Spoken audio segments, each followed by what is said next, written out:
என் பெயர் கல்பனா. எனக்கு 20 வயது ஆகிறது. நான் திருச்சியின் ஒரு நகரத்தை சேர்ந்தவள். இங்கு நான் என் அம்மாவுடனும் அண்ணாவுடனும் வசிக்கிறேன். என் அண்ணன் பெயர் ராஜா. எந்த ஒரு தாயும் தன் மகன் மீது பெருமை கொள்வது போல என் அம்மாவும் என் அண்ணன் மீது அதிக பெருமை கொண்டிருந்தார். ஆனால் என் அம்மா என் அண்ணனை பற்றி அதிகப்படியான பொய்யான புகழ்ச்சிகளை சொல்வார். நிஜ வாழ்க்கையில் அவர் அவ்வளவு நல்லவர் இல்லை. கோபம் வரும்போது என் அண்ணன் என் அம்மாவிடம் சத்தமாக பேசுவார். மேலும் அவர் என்னை தொடர்ந்து படிக்கவும் விடவில்லை. ஆனால் என் அம்மா அவரிடம் மிகவும் கட்டாயப்படுத்தி கேட்டார். 12ஆம் வகுப்புக்குப் பிறகு ஒரு பெண் வீட்டில் உட்கார்ந்தால் அக்கம் பக்கத்தினர் சிரிப்பார்கள், நிறைய பேசுவார்கள், அவளுடன் படித்த எல்லா பெண்களும் மேலே படித்துக் கொண்டிருக்கிறார்கள் என்றார். என் அண்ணனை பற்றி அக்கம் பக்கத்தில் உள்ளவர்கள் மரியாதை மட்டும் செய்யவில்லை, அவருக்கு மிகவும் பயந்தார்கள். ஒருமுறை அக்கம் பக்கத்து ஒரு பெண்ணை சில சுற்றித் திரியும் இளைஞர்கள் தொந்தரவு செய்தபோது என் அண்ணன் அவர்களை அடித்து துவைத்து போட்டார். அதனால் முழு பகுதியிலும் என் அண்ணனே எல்லோருக்கும் தெரியும். மேலும் அவரை ஒரு மரியாதைக்குரிய மனிதராகவும் கருதினார்கள். ஆனால் போக போக அவருடைய வருமானம் அதிகரிக்க ஆரம்பித்தபோது என் அண்ணன் சற்று விளையாட்டுத்தனமாக மாறிவிட்டார். அவருக்கு பல கெட்ட பழக்கங்கள் தொற்றிக் கொண்டன. என் அண்ணன் இப்போது சிகரெட்டும் பிடிக்க தொடங்கிவிட்டார். அவர் தினமும் இரவு தாமதமாகத்தான் வீட்டுக்கு வருவார். வரும்போது குடித்துவிட்டும் வந்திருப்பார். வேறு என்னவெல்லாம் தவறான காரியங்கள் செய்கிறார் என்று எங்களுக்கு தெரியாது. ஆனாலும் என் அம்மாவுக்கு அதே பழைய எண்ணம் இருந்தது.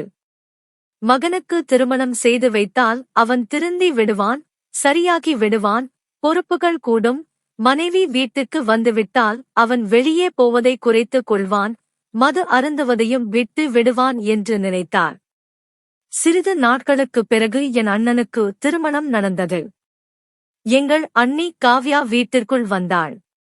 அண்ணி வந்த பிறகு என் அண்ணனிடம் சற்று மாற்றங்கள் தெரிந்தது. ஆனால் என் அண்ணனின் திருமணத்திற்கு பிறகு ஒரு வித்தியாசமான நிகழ்வு நடக்கத் தொடங்கியது. அதை பார்த்து நான் மிகவும் ஆச்சரியமாகவும் கவலையாகவும் இருந்தேன். என் புதிய அண்ணி எங்களுடன் அதிகம் பேச மாட்டார். அவள் மிகவும் குறைவாக பேசும் சுபாவம் கொண்டவர். அதிகம் பேசும் பெண்கள் எனக்கு சுத்தமாக பிடிக்காது என்று அம்மா சொன்னார். அண்ணி அமைதியாக இருப்பது மட்டுமல்லாமல் எப்போதும் பயத்தோடும் பதட்டத்தோடும் காணப்பட்டாள். அண்ணன் அண்ணியுடன் சண்டையிடுகிறாரா என்று நான் அம்மாவிடம் கேட்டேன். அப்படி எல்லாம் இல்லை என்று அம்மா சொன்னார். மாறாக எங்கள் குடும்பத்து ஆண்கள் தங்கள் மனைவிகளை மிகவும் நேசிக்கிறார்கள். மேலும் உன் அண்ணன் உன் அண்ணியின் மீது உண்மையான காதலில் இருக்கிறார். அவருக்கு 12 வயதாக இருந்த போதே அம்மா எனக்கு திருமணம் செய்து வை என்று திரும்ப திரும்ப கேட்பார். பொறுப்புகள் அவரை முடக்கிவிட்டது இல்லை என்றால் அவர் பெரிய விருப்பமுள்ள தைரியமான இளைஞர். இவ்வளவு நல்ல இளமையான கணவர் கிடைத்ததற்கு உன் அண்ணி சந்தோஷப்பட வேண்டும். என் மகன் மாதிரி நல்லவன் இந்த பகுதியில் வேறு யாரும் இல்லை என்று அம்மா எப்போதும் என் அண்ணனை புகழ ஆரம்பிப்பார். என் அண்ணனை புகழ அவருக்கு ஏதேனும் ஒரு காரணம் தேவைப்பட்டது. ஆனால் என் அண்ணனிடம் ஏதோ கோளாறு இருந்தது. ஒரு நாள் அண்ணி என் அண்ணன் அறையின் வெளியே நின்று கொண்டிருந்ததை பார்த்து நான் மிகவும் கவலைப்பட்டேன்.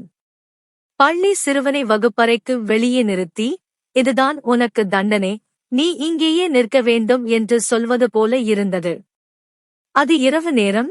இந்த நேரத்தில் அண்ணி அண்ணனுடன் அறைக்குள் இருந்திருக்க வேண்டும். அண்ணியின் தலை குனிந்திருந்தது.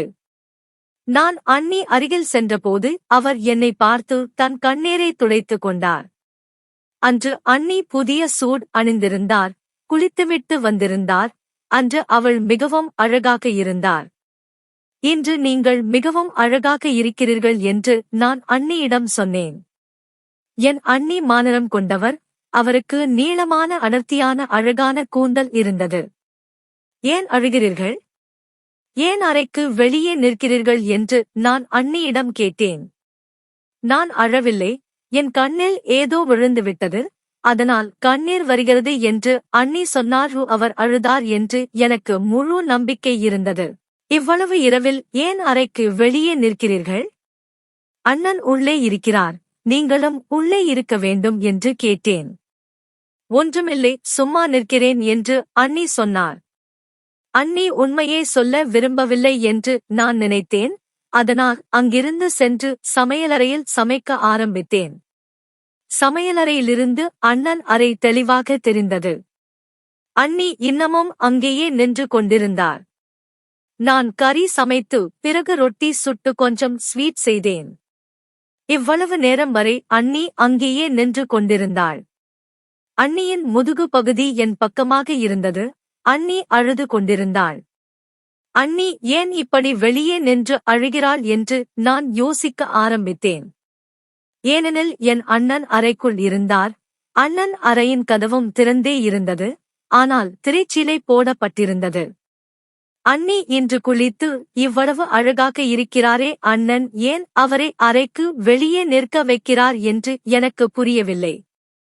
நான் சாப்பிட்டுவிட்டு என் அறைக்கு சென்று விட்டேன். காலையில் நான் என் அறையிலிருந்து வெளியே வந்தபோது அண்ணி வெளியே இல்லை. இரவு முழுவதும் அவள் வெளியே நின்று என்ன செய்து கொண்டிருந்தார் என்று எனக்கு தெரியவில்லை. நான் இதை பற்றி அதிகம் கவலைப்படவில்லை. இப்படியே 2 நாட்கள் கடந்தன. ஒரு நாள் அண்ணி எங்களுடன் அமர்ந்திருந்தார். இப்போது அண்ணனுக்கு போன் வந்தது. இன்று இரவு நான் வீட்டுக்கு சாப்பிட வரமாட்டேன் என்று சொன்னார். என் அண்ணனின் உத்தரவுப்படி அண்ணி தினமும் காலையும் இரவும் என் அண்ணனுடன் சேர்ந்துதான் சாப்பிட வேண்டும். அண்ணிக்கு மிகவும் பசியாக இருந்தது. பரவாயில்லை, இன்று நீங்கள் எங்களுடன் அமர்ந்து சாப்பிடுங்கள் என்று நான் அண்ணியிடம் சொன்னேன்.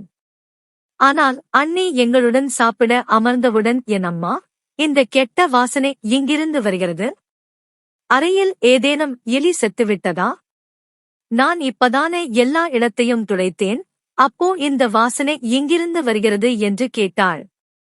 என் அண்ணி தலையை குனிந்து உட்கார்ந்து வேகமாக சாப்பிட்டுவிட்டு அங்கிருந்து சென்று விட்டாள்.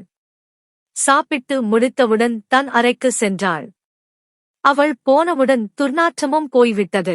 என் அம்மா வாசனையும் இவளிடமிருந்துதான் வருகிறது போல. ஆனால் இவள் அப்படிப்பட்டவள் இல்லையே, ஏன் இப்படி அசுத்தமாக தெரிகிறாள்? நான் அவளை பார்க்கிறேன் என்று சொன்னாள். இப்படி ஒருவரை பற்றி கேட்பது நல்லதல்ல. அண்ணி வருத்தப்படுவார். ஒருவேளை அவருக்கு குளிப்பது பிடிக்காமல் இருக்கலாம் என்று நான் அம்மாவிடம் சொன்னேன். ஏன் பிடிக்காது? இது என்ன டிசம்பர் மாதமா? ஜூன் மாதம். கோடை காலத்தில் எல்லோரும் தினமும் குளிக்க வேண்டும். குறிப்பாக திருமணமாகி வந்த பெண்கள் தங்களை மிகவும் சுத்தமாகவும் அழகாகவும் வைத்துக் கொள்ள வேண்டும்.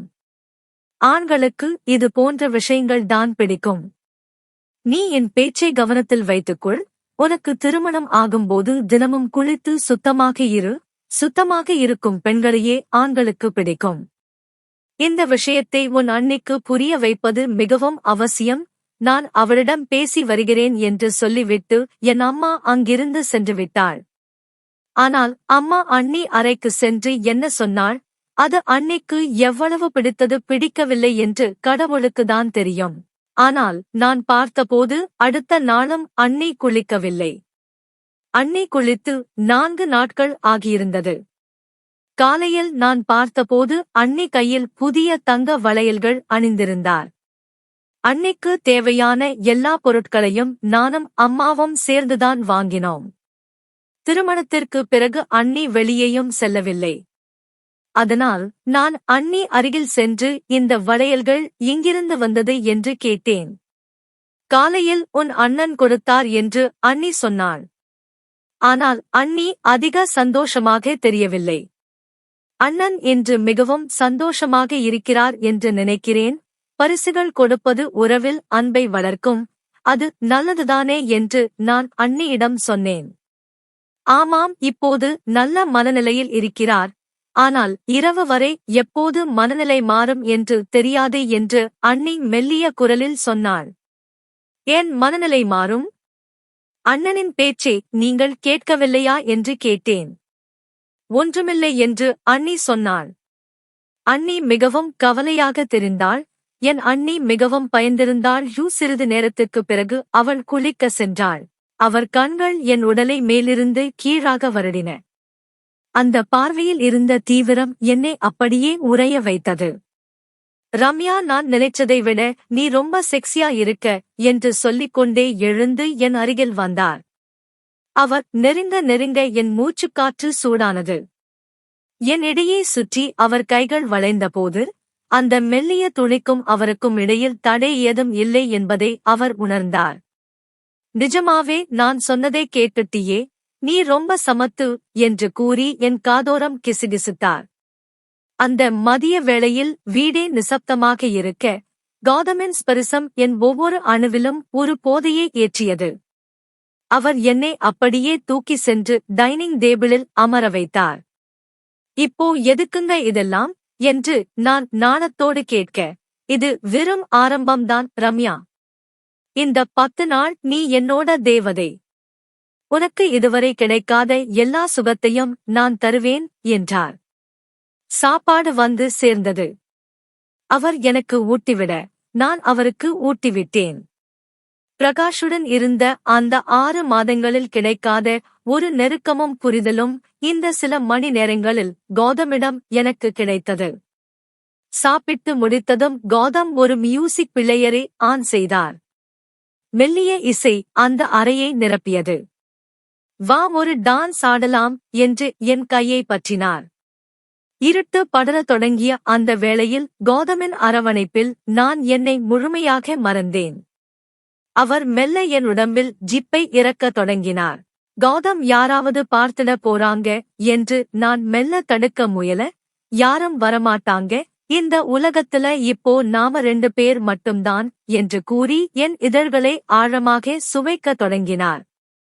அன்றைய மதியம் தொடங்கி இரவு வரை கௌதம் எனக்கு ஒரு புதிய உலகத்தை காட்டினார்.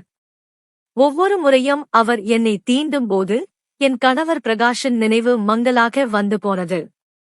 ஆனால் கௌதம் தரும் சுகத்திற்கு முன்னால் அந்த குற்ற உணர்வு தவிடுபொடியானது. மறுநாள் காலை நான் கௌதமின் மார்பில் சாய்ந்து படுத்திருந்த போது என் செல்போன் அடித்தது. பார்த்தால் பிரகாஷ். என் இதயம் ஒரு நிமிடம் நின்று துடித்தது. ஹலோ என்று நடுக்கத்தோடு எடுத்தேன். ரம்யா, ஒரு குட் நியூஸ், கேம்ப் சீக்கிரம் முடிஞ்சிருச்சு. அவர் உடலிலிருந்து மீண்டும் துர்நாற்றம் வரத் தொடங்கியது. கோடைக்காலம், யாராவது 3 அல்லது 4 நாட்கள் குளிக்காமல் இருந்தால் இப்படித்தான் ஆகும். அண்ணி அம்மா அருகில் வந்து அமரும் போதெல்லாம் என் அம்மா தன் கைகளால் மூக்கை பொத்திக் கொள்வார் அல்லது துப்பட்டாவால் மூக்கை மூடிக்கொள்வார். அப்படி செய்யாதீர்கள், அண்ணி வருத்தப்படுவார் என்று நான் என் அம்மாவிடம் சைகை செய்தேன். அதற்கு என் அம்மா, இவளுக்கு குளிப்பதில் என்ன பிரச்சனை? ஏன் குளிப்பதில்லை? இவள் அம்மா இதையெல்லாம் கற்றுக் கொடுத்து அனுப்பியிருக்கிறாரா என்று சொன்னாள். அம்மாவின் பேச்சை கேட்டு அண்ணி அதிகம் கவலைப்பட்டாள். அவளுடைய முகத்தில் வெட்கமும் தெரிந்தது. ஆனால் நான் பார்த்தேன், அண்ணி எப்போதெல்லாம் குளித்து தயாராக இருக்கிறாரோ அப்போதெல்லாம் அண்ணன் அவரை அரைவாசலில் நிற்க வைத்திருந்தார். ஆனால் அண்ணி குளிக்காத நாட்களில் என் அண்ணன் அண்ணியே அதிகம் கவனித்துக் கொள்வார். அன்னிக்கு பரிசுகள் வாங்கி வருவார், இரவு சாப்பிட ஐஸ்கிரீம் வாங்கி வருவார். என் அண்ணன் அன்னைக்கு இவ்வளவு செல்லம் கொடுத்தார், இவ்வளவு அன்பு காட்டினார். ஆனால் அன்னை குளித்து புதிய ஆடைகள் அணிந்து தயாராக இருக்கும் நாளில் ஏன் என் அண்ணன் அண்ணியை அறைக்கு வெளியே நிற்க வைத்திருந்தார்? இதற்கெல்லாம் என்ன அர்த்தம்? ஆண்களுக்கு சுத்தமாக இருக்கும் பெண்களை தான் பிடிக்கும்.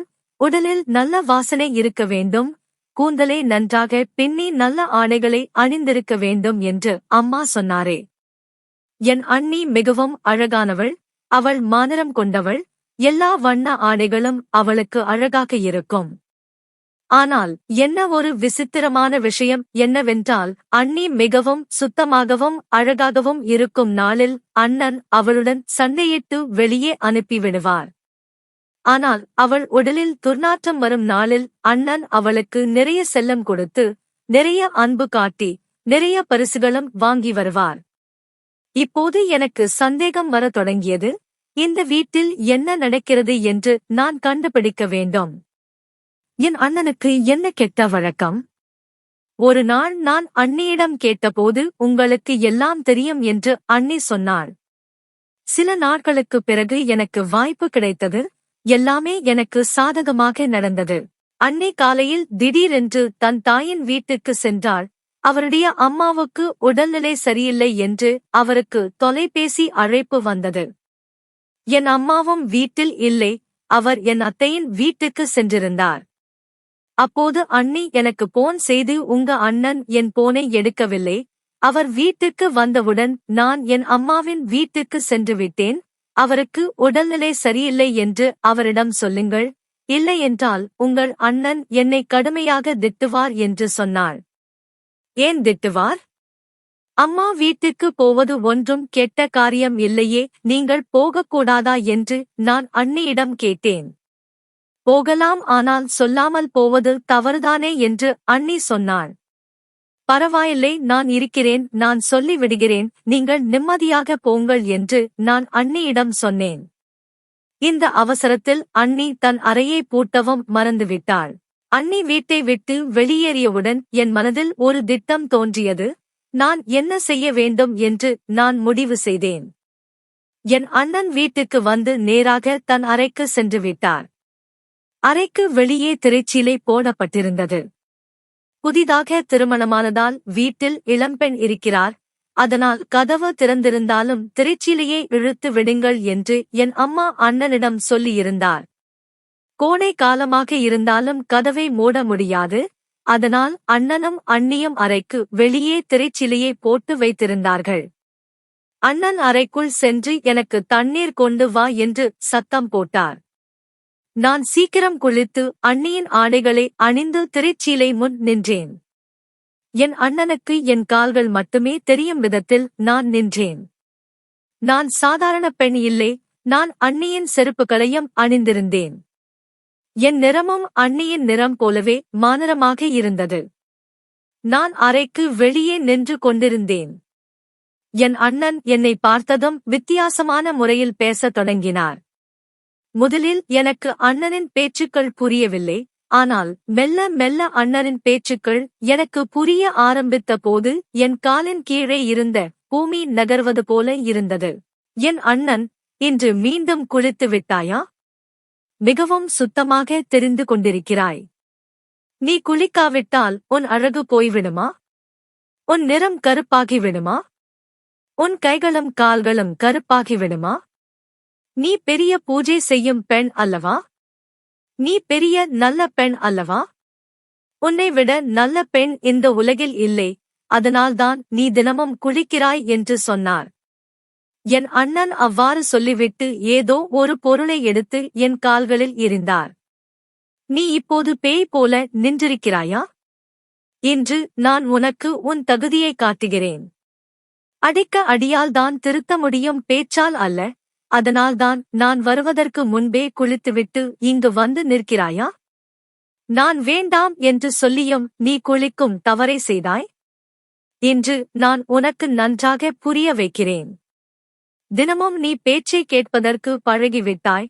இன்று நான் என் கைகளையும் உன்மீது பயன்படுத்தி பார்க்கிறேன். குளித்த பெண்களை எனக்கு பிடிக்காது என்று நான் உனக்கு சொன்ன பிறகும் ஏன் குளிக்கிறாய் என்று கத்தினார். என் அண்ணன் மிகவும் சுத்தமாகவும் மோசமாகவும் கத்திக் கொண்டிருந்தார். இன்றுதான் எனக்கு புரிந்தது என் அண்ணி ஏன் தினமும் குளிப்பதில்லை என்று. ஏனெனில் என் அண்ணன் குளிக்க வேண்டாம் என்று கடுமையாக தடுத்தார். மேலும் குளிப்பதற்காக அவருடன் சண்டையிடுவார். ஆனால் அண்ணி குளிப்பதால் என் அண்ணனுக்கு என்ன பிரச்சனை என்று எனக்கு புரியவில்லை. என் அண்ணன் மேலும் பல விஷயங்களை சொல்ல ஆரம்பித்தார். நான் உனக்கு ஒரு வேலை செய்ய வேண்டாம் என்று சொன்னேன். ஆனால் நீ இன்னமும் அதையே செய்கிறாய். நீ அடம்பிடிக்கிறாய். நான் உன் மீது கோபப்பட வேண்டும், உன்னை அடிக்க வேண்டும், உதைக்க வேண்டும் என்று நீ விரும்புகிறாயா? சிறிது நேரத்துக்குப் பிறகு என் அண்ணன் மோசமான வார்த்தைகளை பயன்படுத்த ஆரம்பித்தார். இனி என்னால் பொறுமையாக இருக்க முடியவில்லை. நான் திரைச்சீலையை விலக்கி அண்ணன் அறைக்குள் சென்றேன். என் அண்ணன் என்னை பார்த்து மிகவும் அதிர்ச்சியும் குழப்பமும் அடைந்தார். ஆனால் நான் என் அண்ணனை பார்த்தேன். என் அண்ணன் ஏதோ வித்தியாசமான பொருளை சாப்பிட்டுக் கொண்டிருந்தார். அதிலிருந்து மிகவும் கெட்ட துர்நாற்றம் வந்தது. என் அண்ணன் என்னை தன் அறையில் பார்த்துவிட்டு, நீ உன் அண்ணியின் ஆடைகளை அணிந்து இங்கு என்ன செய்கிறாய்? உன் அண்ணி எங்கே என்று கேட்டார். அண்ணி தன் அம்மாவின் வீட்டுக்கு சென்றார் என்று நான் சொன்னேன். நீங்கள் இந்த கெட்ட பொருளை ஏன் சாப்பிடுகிறீர்கள்? இதை சாப்பிடுவது சரியல்ல, இதை நீங்கள் சாப்பிடக்கூடாது என்று நான் அண்ணியிடம் சொன்னேன்.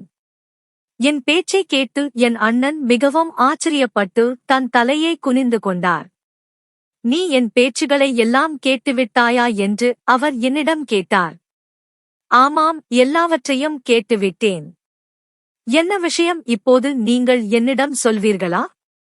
ஏன் அண்ணியுடன் இப்படி நடந்து கொள்கிறீர்கள்? உங்களுக்கு இவ்வளவு நல்ல மனைவி கிடைத்திருக்கிறார், ஏன் அவரிடம் இப்படி நடந்து கொள்கிறீர்கள்? அண்ணி குளித்தால் என்ன ஆகிவிடும்?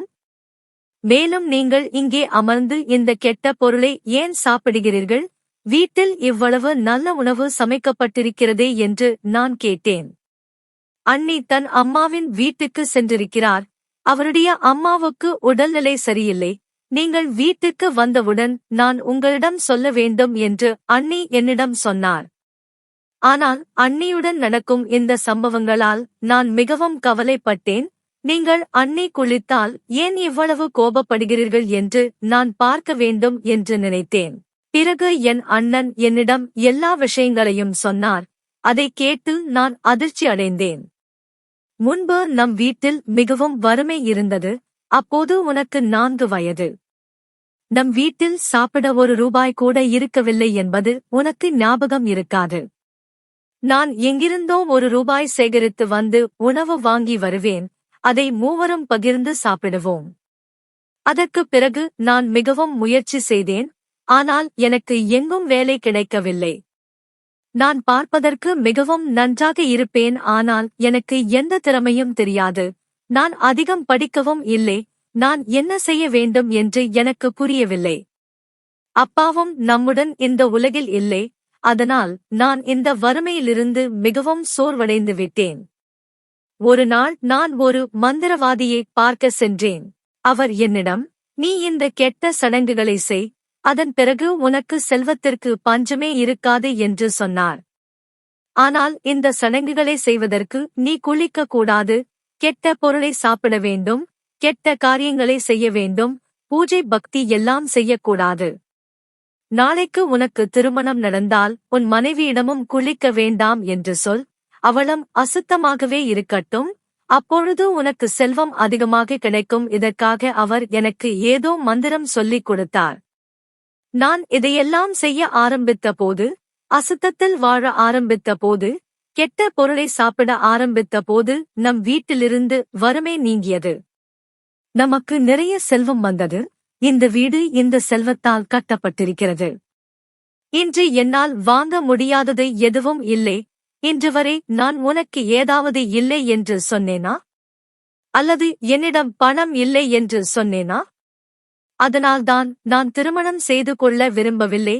ஏனெனில் திருமணத்திற்கு பிறகு எப்படிப்பட்ட மனைவி கிடைப்பாள், அவள் என் பேச்சை கேட்பாளா இல்லையா என்று நான் நினைத்தேன். அதனால்தான் நான் உன் அண்ணியிடம் அவளும் அசுத்தமாகவே இருக்க வேண்டும் என்று சொல்கிறேன். அவள் 3 அல்லது 4 நாட்களுக்கு மட்டுமே அசுத்தமாக இருக்கிறாள், பிறகு அவளுக்கு என்ன ஆகிறது என்று தெரியவில்லை. அவள் நான் அசுத்தமாக இருக்க முடியாது, நான் பூஜை செய்ய வேண்டும் என்று சொல்கிறாள், அதனால்தான் அவள் குளித்து விடுகிறாள். இதற்காகத்தான் எனக்கும் அவளுக்கும் சண்டை வருகிறது. ஏனெனில் நாம் இப்படி சுத்தமாக இருக்க ஆரம்பித்தால் என்னிடம் செல்வம் வருவது நின்றுவிடும் என்று சொன்னார். அவர் பேச்சை கேட்டு நான் என் தலையை பிடித்து கொண்டேன். அண்ணா, நீங்கள் என்ன வகையான விஷயங்களில் சிக்கிக் கொண்டீர்கள்? நீங்கள் கடினமாக உழைக்கிறீர்கள், அதனால்தான் உங்களிடம் இவ்வளவு பணம் இருக்கிறது.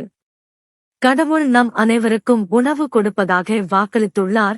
உழைப்பவருக்கு பலன் கட்டாயம் கிடைக்கும். சுத்தம் மிகவும் முக்கியமானது. நீங்கள் மிகவும் தவறு செய்கிறீர்கள். ஒரு நாள் உங்களுக்கு தண்டனை கிடைக்கும். உங்களிடம் உள்ள அனைத்தும் பறிக்கப்பட்டுவிடும். இதை செய்வதை நீங்கள் விட்டுவிடுங்கள். இந்த கெட்ட பொருளை சாப்பிடுவதையும் நிறுத்துங்கள் என்று நான் சொன்னேன். நான் அந்த கெட்ட பொருளை எல்லாம் எடுத்து குப்பையில் வீசிவிட்டேன். நான் அண்ணனுக்கு நிறைய புரிய வைத்தேன். என் அண்ணன், நான் இதை செய்வதை விட்டுவிட்டால் நம் வீட்டில் மீண்டும் வறுமை வந்துவிட்டால் உனக்கும் உன் அண்ணிக்கும் என்ன ஆகும்? மேலும் அவள் இப்போது தாயாக போகிறாள். காலையில் அவள் என்னிடம் இதை சொன்னாள் என்றார். ஒன்றும் ஆகாது, கடவுள் நம்முடன் இருக்கிறார் என்று நான் சொன்னேன். இன்றும் உன் படிப்பு செலவுகள் இருக்கின்றன. நண்பர்களே, இந்த கதை உங்களுக்கு பிடித்திருந்தால் வீடியோவை லைக் மற்றும் ஷேர் செய்யுங்கள். நமது சேனலை சப்ஸ்கிரைப் செய்து கொள்ளுங்கள். மீண்டும் ஒரு புதிய கதையில் சந்திப்போம். நன்றி.